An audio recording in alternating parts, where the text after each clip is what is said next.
오늘 본문 말씀은 마가복음입니다.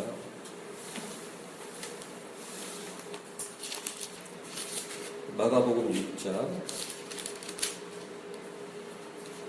45절부터 48절까지만 보겠습니다. 자, 우리 함께 읽습니다. 예수께서 즉시 제자들을 재촉하사 자기가 무리를 보내는 동안에 배 타고 앞서 건너편 벳세다로 가게 하시고 무리를 작별하신 후에 기도하러 산으로 가시다. 저물매 배는 바다 가운데 있고 예수는 홀로 무태에 계시다가 바람이 거스림으로 제자들의 괴로이 노젓는 것을 보시고 밤 사경 즈음에 바다 위로 걸어서 저희에게 오사 지나가려고 하시매. 아멘. 오늘 이 말씀을 보길 원하는 주제는 이러한 것입니다. 예수님께서 기도하러 산으로 가셨다 이렇게 나와 있죠. 예수님께서 제자들과 함께 지내시면서 성경 강해를 해주시고 조직신학을 가르쳐 주시고 그런 적은 없어요. 그런데 예수님께서는 그들에게 끊임없이 말씀을 들려주십니다. 이 제자들의 그 마음밭이 아직은 말씀을 듣고 그 말씀을 마음에 채울 수 있는 그런 밭이 아직은 되질 않았어요. 그 이유는 뭐냐면 아직 성령께서 그들에게 오지 않으셨기 때문입니다. 결국 그러한 것을 생각해 보면 예수님께서 제자들을 향해서 3년 반의 그 삶을 사시면서 하신 그 일이 예수님 아니면 할 수 없는 일을 하신 거예요. 예를 들어서 제자들의 보는 앞에서 죽은 사람을 살리는 그 누가복음 7장에 보게 되면 그 과부의 아들이 죽었어요.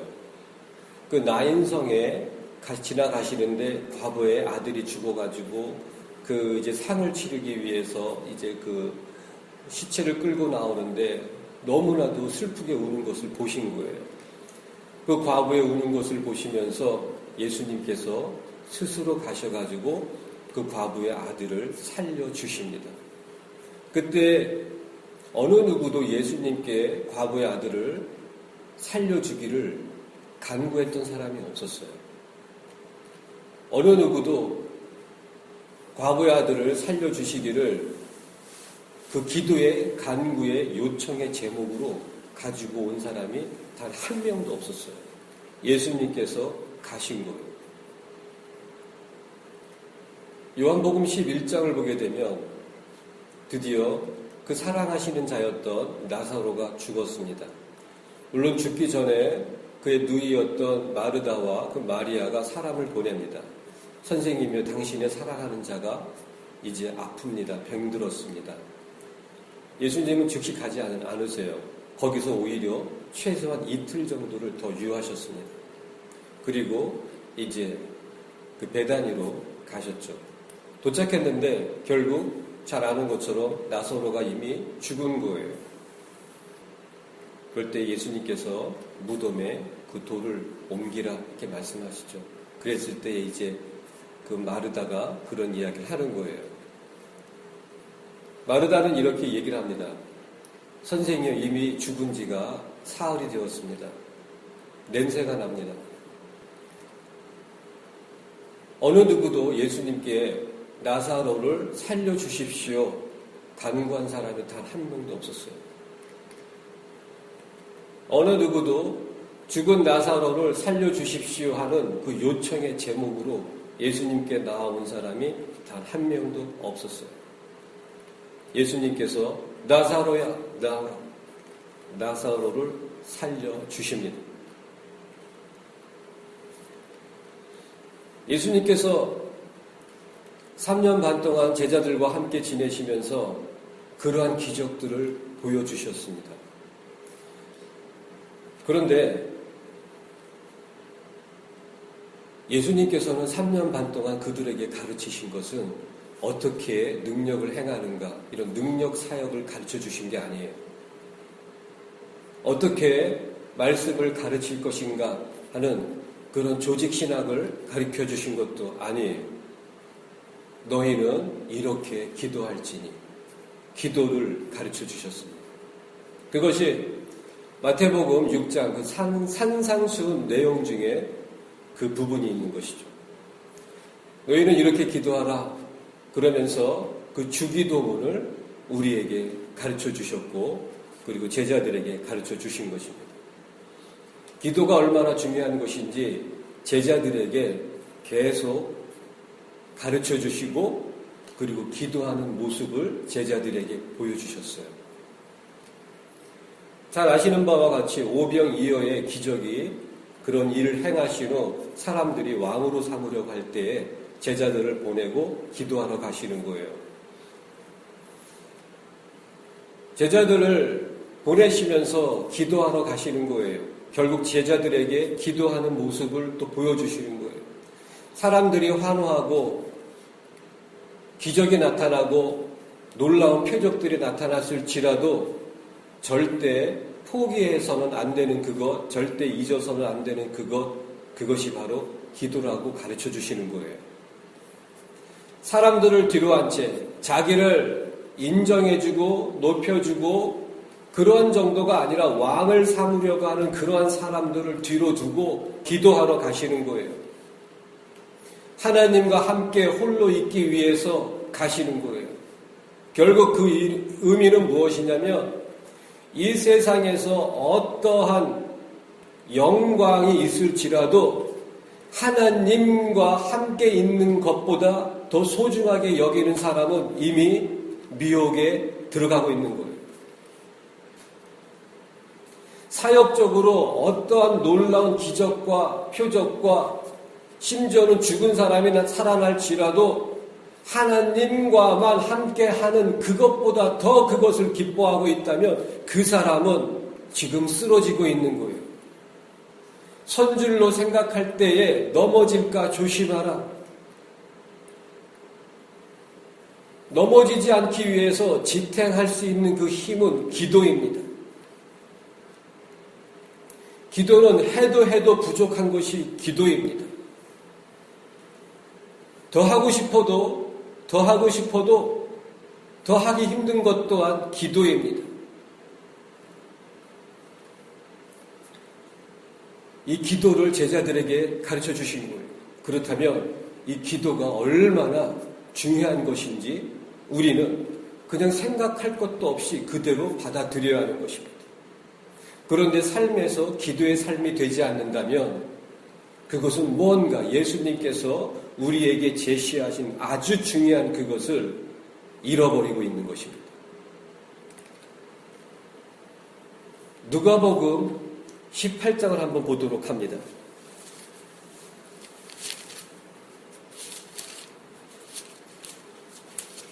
누가복음 18장은 이렇게 시작하는 부분이 있습니다. 1절에 항상 기도하고 낭망치 말아야 될 것을 저희에게 비유로 하여. 지금 예수께서 이 억울한 과부와 하나님을 두려워하지 않은 이 재판장의 비유를 말씀하시는 그 목적이 무엇이냐면 항상 기도하며 낙담하지 말아야 할 그것을 비유로 말씀하고 계시는 거예요. 항상 기도하도록 가르치고 계시는 거예요.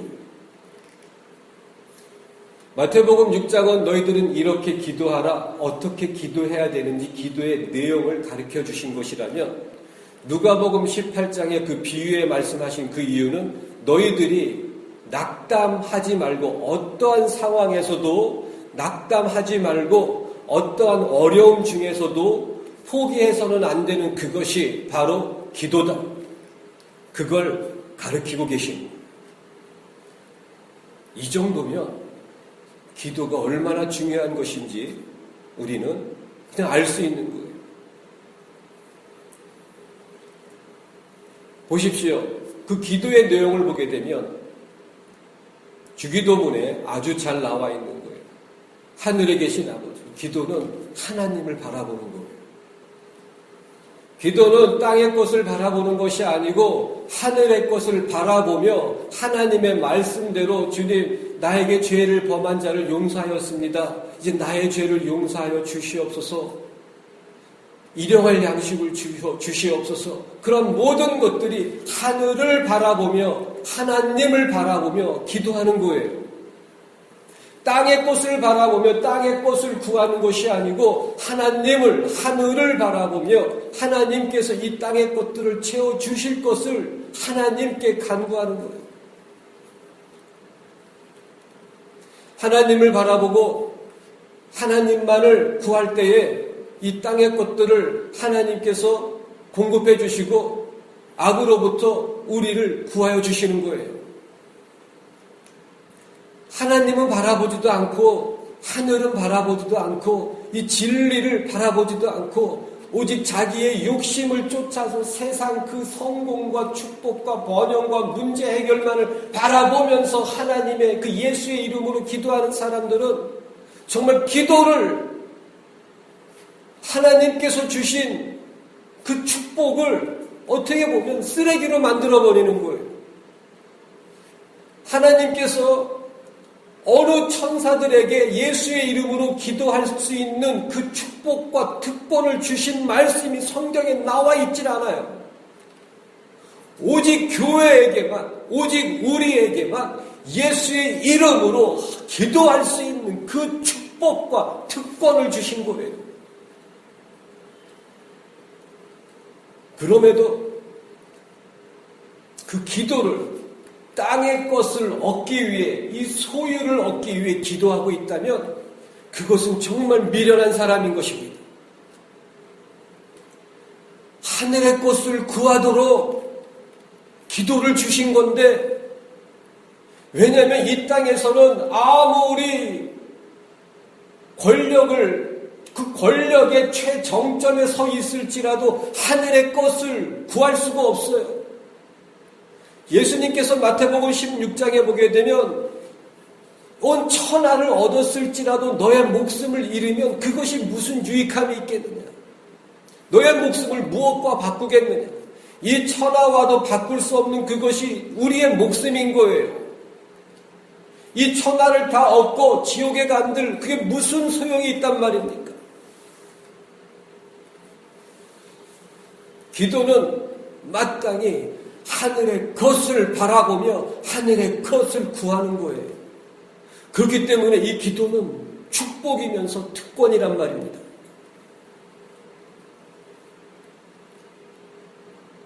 바로 그것을 예수님께서 제자들에게 그들과 함께 하셨던 그 첫 순간부터 죽으시는 그 순간까지 보여주신 거예요. 예수님께서 잡히시기 전 그 직전에도 그 겟세마네 동산에서 기도하셨어요. 그리고 예수님께서 십자가에 못 박혀 죽으시면서도 결국 기도하셨어요. 예수님의 삶은 기도의 삶이었어요. 그렇다면 예수를 믿는다고 하는 예수의 발자국을 따라간다고 하는 우리도 우리의 삶이 기도의 삶이 되어야 되는 거예요. 24시간 무릎 꿇고 기도할 수는 없잖아요. 기도는 예수를 생각하는 것이, 예수를 갈망하는 것이 기도예요. 결국 삶이 기도가 되면 삶이 예배가 되는 거예요. 결국 그 기도가 예배가 되는 거예요. 그리고 그런 모든 것들이 그냥 사랑이 되는 거예요. 예수만을 갈망하고 예수만을 구하고 예수만을 바라보는 그 기도, 예수만을 높이고 예수만을 사랑하고 예수만을 원하고 예수만을 기뻐하는 그 예배, 그런 모든 것들이 예수를 향한 사랑이 되는 거예요. 결국 진리 안에서 모든 것들이 사랑으로 다 일치가 되는 거예요. 기도도 결국 사랑이 되고 예배도 결국 사랑이 되고, 그러므로 우리 안에서 하나님의 형상이 이루어지는 거예요. 예수의 형상이 이루어지는 거예요. 그 사랑, 그렇기 때문에 하나님은 사랑이라고 말씀하고 계시는 거예요. 하나님은 믿음이다, 그런 말씀은 없어요. 믿음의 하나님, 능력의 하나님, 은혜의 하나님, 소망의 하나님은 있지만 오직 사랑만이, 하나님은 사랑이라고 말씀하고 계시는 거예요. 기도가 사랑이 될 때, 예배가 사랑이 될 때, 진리가 우리 안에 성품이 되어지므로 그 사랑이신 하나님, 예수 그리스도가 내 안에 있는 거예요. 그저 눈을 감고 느낌적으로 예수님 내 안에 계세요, 그거는 거짓말이에요. 기도하지 않는데, 기도하는 삶이 아닌데 어떻게 예수가 내 안에 있단 말입니까? 기도하는 삶이 아닌데 어떻게 예배가 온전히 영과 진리로 하나님께 드려진단 말입니까? 기도해서 안 되면 삶에서도 안 되고, 기도해서 되면 삶에서 됩니다.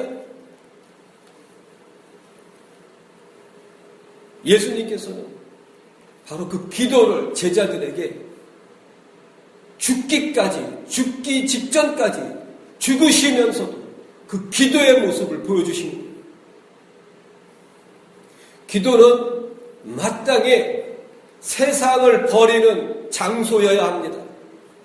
그 의미는 무엇입니까? 기도하는 그곳에 예수 그리스도의 십자가가 있는 거예요.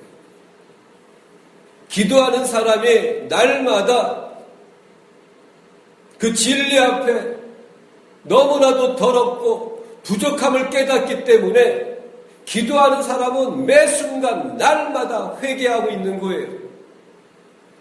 하늘을 구하는 자는 하늘의 그 진리 앞에 너무나도 더럽고 너무나도 악한 것을 깨닫기 때문에 회개하게 되어 있는 거예요. 그래서 더 진리로 살기 위해 몸부림치는 그 모습이 십자가의 모습이고 회개의 결과인 거예요.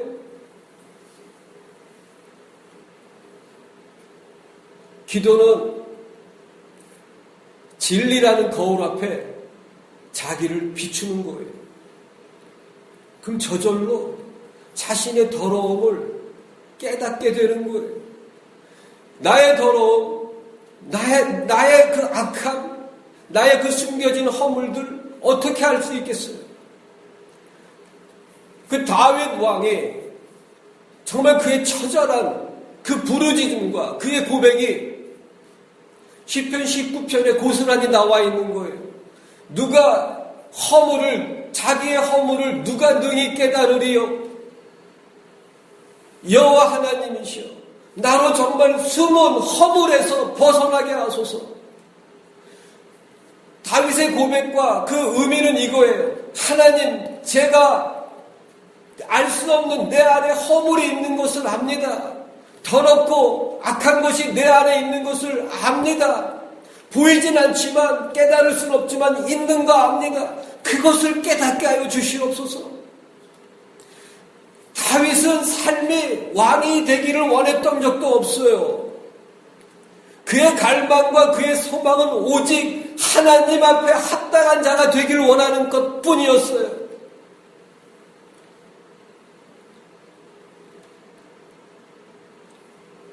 그러한 다윗을 하나님이 왕으로 세우신 거예요. 그 의미는 말 그대로, 말씀 그대로인 거예요.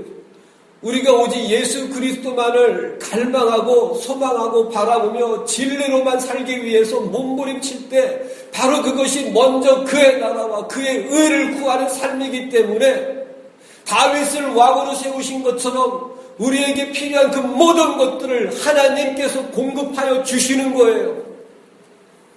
기도는 세상 것을 구하는 것이 아니고 하늘을 구하는 것이어야만 하는 거예요. 마땅히.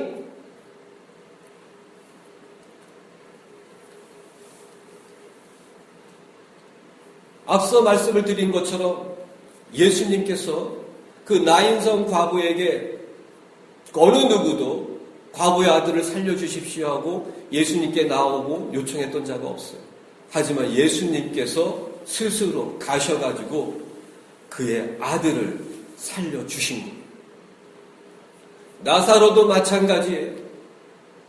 그의 무덤에 돌을 옮겨 놓으라 했을 때 마르다는 선생님이시오. 이미 죽은 지가 사흘이 되었고 냄새가 납니다. 내 말이 네가 믿으면 하나님의 영광을 보리라 하지 아니하였느냐? 꾸짖고 계시는 거예요. 내 말이 네가 믿으면 하나님의 영광을 보리라 하지 아니하였느냐? 예수님께서 무덤에 돌을 옮겨 놓으라고 말씀을 주셨음에도 불구하고 선생님 죽은 지가 이미 사흘이 되었습니다. 그 의미는 무엇이냐면 이 마르다의 마음속에 야속함이 있는 거예요. 당신의 사랑하는 자인 나사로가 아플 때에 사람을 보냈지 않습니까? 그때 오셨더라면 나의 오라비가 죽지 아니하였으리이다. 왜 그때 진작 오시지 않고 왜 지금 와가지고 무덤에 돌을 옮기라는 거 하고 계시는 거예요? 그런 원망이 있는 거예요. 냄새가 납니다. 왜 진작 일찍 오지 아니하셨습니까? 예수님 그 마르다에게 내 말이 네가 믿으면 하나님의 영광을 보리라 하지 아니하였느냐? 진리는 내 머리로 이해가 되고 납득이 되었을 때 순종하는 것이 아니라 진리는 선포되어지면 그것이 진리라면 내 이해력과 상관없이 그냥 무조건 무릎 꿇고 순복해야 되는 거예요. 그것이 진리이기 때문입니다. 베드로야 네가 다 울기 전에 네가 나를 3번 부인하리라. 주님, 그런 일은 있을 수가 없습니다. 제가 주님 죽는 곳까지 함께 하겠습니다.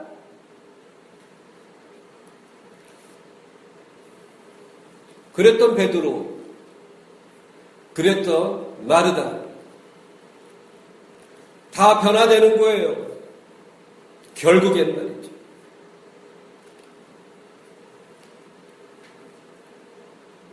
예수님께서는 본문 말씀해 보게 되면 48절에 바람이 거스림으로 제자들의 궤로에 노젓는 것을 보시고 밤 사경즈음에 바다 위로 걸어서 저희에게 오사 지나가려고 하십니다.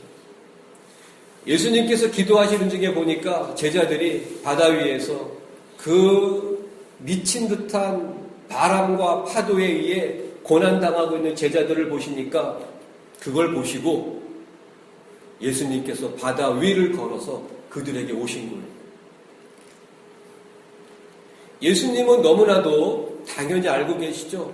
저들이 그러한 어려움 중에 고난 중에 있을지라도 결국에는 그 바다를 건너서 그 벳세다에 도착할 수 있다는 것을 왜 말씀을 주셨기 때문에 건너가라고 말씀을 주셨기 때문에 어떠한 천지개벽이 있어도 가게 되어 있는 거예요. 그럼에도 예수님은 그들의 마음이 너무나도 두려움에 빠질까봐 그 바다 위를 걸어서 제자들에게 가신 거예요. 제자들이 예수님 우리의 죽게 되는 것을 돌아보시지 아니하이나이까? 그렇게 기도했을까요? 아니에요. 예수님 우리의 어려움을 지금 이렇게 어려움을 당하고 있습니다. 주님 우리에게 오시옵소서 우리와 함께 하소서 이렇게 기도했을까요? 아니에요. 그 어느 누구도 예수님 오시옵소서 그런 기도를 안 했을 거예요. 만약에 했다면 분명히 성경에는 그 구절이 나와 있을 거예요. 저들이 예수를 부르짖음에 예수님께서 바다 위를 걸어 오셨더라 이렇게 말이죠. 하지만 그런 내용이 없어요.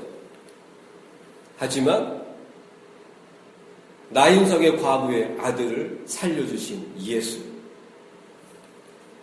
그분께서 그걸 보시고 그들이 어떠한 기도의 내용도 없었을지라도 예수님은 가신 거예요. 우리가 세상 것, 문제 해결, 여러 가지 필요들 구하지 아니할지라도 예수님은 이미 다 알고 계세요. 그렇기 때문에 마태복음 6장에 보게 되면 너희들이 그러한 것들을 구하지 아니할지라도 하나님께서는 너희들에게 이러한 것이 있어야 할 줄을 이미 알고 계시느니라. 그런 것들을 다 잃어버리고 구하지 아니할지라도 하나님은 다 알고 계세요. 나인성 과부를 살리신 예수, 제자들에게 바다 위를 걸어서 오신 예수, 그 예수가 지금도 우리를 보고 계시는 거예요. 보고 계세요.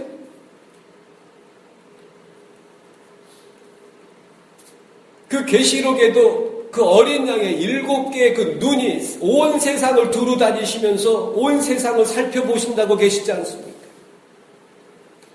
역대하 16장 말씀에는 여호와의 눈이 온 땅을 두루 감찰하사, 여호와의 눈이 온 땅을 두루 감찰하고 계시는 거예요. 이 감찰하다는 히브리어는 조사하고 살펴보다 그런 의미예요. 아주 그냥 샅샅이 살펴보다 그런 뜻이에요. CCTV가 무섭죠. 그런 CCTV가 어떠한 범인들을 잡아내는데 굉장히 큰 역할을 하고 있죠.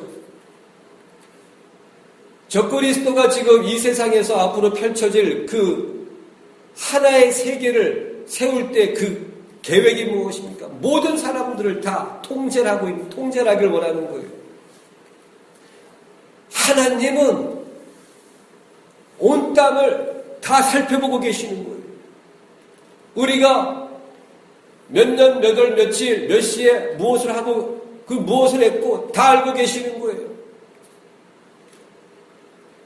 하지만 우리의 삶이 온전하지 않잖아요. 제 자신도 뒤돌아보면 너무나도 부끄럽고 가려버리고 덮어버리고 숨기고 다 숨겨버리고 싶은 삶이 너무나 많은 거예요. 하나님 앞에. 하지만 하나님은 우리에게 이렇게 말씀하고 계시는 거예요.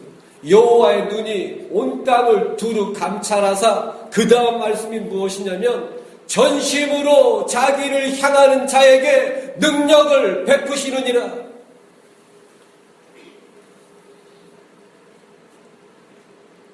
세상 노래 가사에도 뭐 과거를 묻지 마세요 뭐 이런 이야기가 있잖아요. 하나님의 말씀에서 누가 그걸 좀 카피한 것 같아요. 하나님은 우리의 과거를 보지 않으세요. 지금 네가 무엇을 바라보고 있느냐? 세상이냐, 사람이냐, 소유냐, 물질이냐, 축복이냐, 아니면 하늘을 바라보고 있느냐? 그게 중요한 거예요.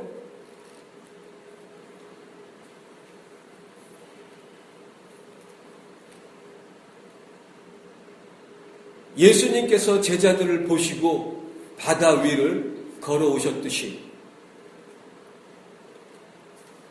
예수를 발자국을 따라가는 우리가 오직 예수만을 바라보며 그분의 발자국을 쓰러지고 자빠지고 넘어지고 미끄러질지라도 다시 일어서고 포기하지 않고 예수의 발자국을 따라가고 있다면 그걸 보고 계시는 거예요. 그걸 보고 계시는 거예요. 그리고 솔로몬이 그 술람미 여인에게 얘기한 것 같이 우리 손잡고 달려가자. 예수님께서 우리에게 이렇게 말씀하고 계시는 거예요. 우리 손잡고 달려가자. 그게 우리를 향한 하나님의 사랑입니다. 우리에게 내미시는 그 손을 잡고 다시 일어서는 것, 그것이 주님을 향한 우리의 사랑입니다. 기도하겠습니다.